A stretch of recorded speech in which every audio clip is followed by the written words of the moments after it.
Germany ലോകത്തെ മികച്ച ഒരു രാഷ്ട്രമാകണമെങ്കിൽ ഇസ്ലാമിക തീവ്രവാദം ജർമ്മനി എന്ന രാജ്യത്തു നിന്നും തുടച്ചു നീക്കണം. ഇസ്ലാം കുടിയേറ്റത്തെ അടിവേരിളക്കി കെട്ടുകെട്ടിക്കാൻ AfD എന്ന പാർട്ടിക്കൊപ്പം നിൽക്കണം എന്ന് എലോൺ മസ്ക് പറയുകയാണ്. മുസ്ലിം കുറ്റകൃത്യങ്ങളിൽ നിന്നും ജൂതരെയും ഇസ്രയേലിനെയും രക്ഷിക്കാൻ AfD ഓൾട്ടർനേറ്റീവ് ഫോർ ജർമ്മനി എന്ന പാർട്ടിയെ രക്ഷിക്കണം എന്ന ആവശ്യവുമായി എലോൺ മസ്ക് രംഗത്ത്.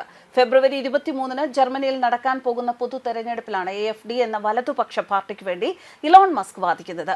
എക്സ് എന്ന തന്റെ സമൂഹമാധ്യമ പ്ലാറ്റ്ഫോമിൽ തന്റെ അക്കൗണ്ടിൽ നിന്നും എലോൺ മസ്ക് AfDക്ക് അനുകൂലമായ പോസ്റ്റുകൾ പങ്കുവയ്ക്കുന്നുണ്ട്. എന്താണ് AfD എന്ന പാർട്ടിയുടെ പ്രത്യേകതകൾ? സ്വന്തം രാജ്യത്തിന്റെ പൈതൃകവും സംസ്കാരവും സംരക്ഷിക്കണം എന്ന് വാദിക്കുന്ന പാർട്ടിയാണ്.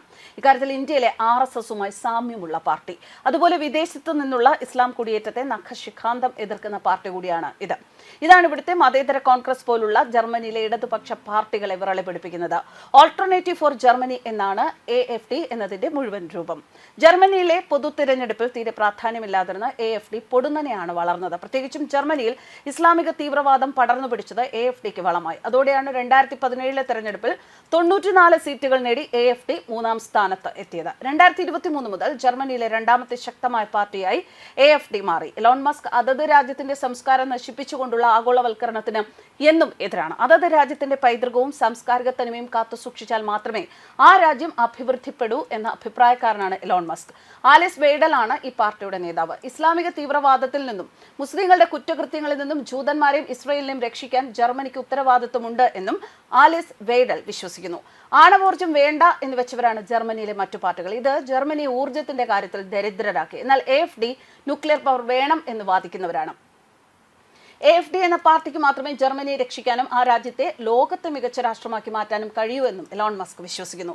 ഏതൊരു ലോകരാജ്യം എടുത്താലും അവിടെ സുരക്ഷിതമായി ജീവിക്കാം എന്ന് ഉറപ്പുള്ള ഒരേ ഒരു ജനത ഇസ്ലാം മാത്രമായി മാറുന്ന കാഴ്ചയാണ് ഇപ്പോൾ ലോകമെമ്പാടുമുള്ളത്.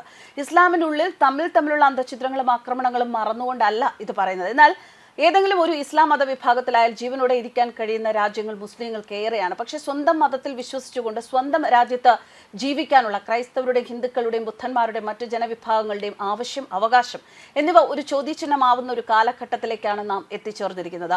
ഇസ്ലാമിന്റെ പേരിലുള്ള പ്രത്യേക ന്യൂനപക്ഷ അവകാശങ്ങളും സർക്കാരിന്റെ പീഡനങ്ങളും ഒപ്പം തന്നെ ഇസ്ലാമിക ശക്തികളുടെ സമാന്തര ഗവൺമെന്റ് സംവിധാനങ്ങളും അതിന് വഴി ഒരുക്കുന്നതാണ് എന്ന വിലയിരുത്തലുകൾ പൊതുസമൂഹത്തിലുണ്ട്. കഴിഞ്ഞ കാലം വരെ ക്രൈസ്തവരെക്കാരും തിരിച്ചറിഞ്ഞിട്ടില്ലായിരുന്നു. എന്തെങ്കിലും സംഭവിച്ചാൽ ഓടി അഭയം പ്രാപിക്കാൻ യൂറോപ്പിലും അമേരിക്കയിലും ക്രൈസ്തവ രാജ്യങ്ങളുണ്ട് എന്നായിരുന്നു ക്രൈസ്തവരുടെ ആത്മവിശ്വാസം. അഫ്ഗാനിസ്ഥാനിൽ നിന്ന് അമേരിക്കയ്ക്ക് പോലും തോറ്റുമടങ്ങേണ്ടി വന്നപ്പോൾ ഈ ആത്മവിശ്വാസമാണ് മാറിയത്.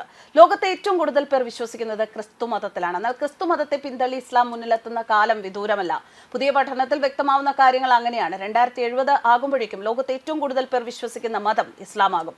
യൂറോപ്പിലേക്കുള്ള കുടിയേറ്റവും അമേരിക്കയിലെ മുസ്ലിം ജനസംഖ്യയിലുള്ള വർധനവുമാണ് ഇസ്ലാം അതിവേഗം വളരാൻ സാധ്യതയുണ്ട് എന്ന നിഗമനത്തിലെത്താൻ കാരണം. നിലവിലുള്ള സാഹചര്യങ്ങളൊക്കെ 53 വർഷം കൊണ്ട് മാറിമറിയുമെന്ന് വാഷിംഗ്ടൺ കേന്ദ്രമായ പ്യൂ റിസർച്ച് സെന്റർ നടത്തിയ പഠനവും വ്യക്തമാക്കുന്നു. 2070 മുസ്ലിങ്ങൾ ലോക ജനസംഖ്യയിൽ ആദ്യം എത്തുക. പ്രമുഖ ശാസ്ത്രജ്ഞരും സെലിബ്രിറ്റികളും ഇസ്ലാം ആശ്ലേഷിക്കുന്നത് സംബന്ധിച്ച് അടുത്തിടെ റിപ്പോർട്ടുകളും ഉണ്ടായിരുന്നു. 2100 കുറച്ചുകൂടി കാര്യങ്ങൾ മാറും. അന്ന് ഇസ്ലാമിൽ വിശ്വസിക്കുന്നവർ എണ്ണത്തിൽ ഒന്നുകൂടി മുന്നേറുമെന്നാണ് ഒരു റിപ്പോർട്ട് പറയുന്നത്.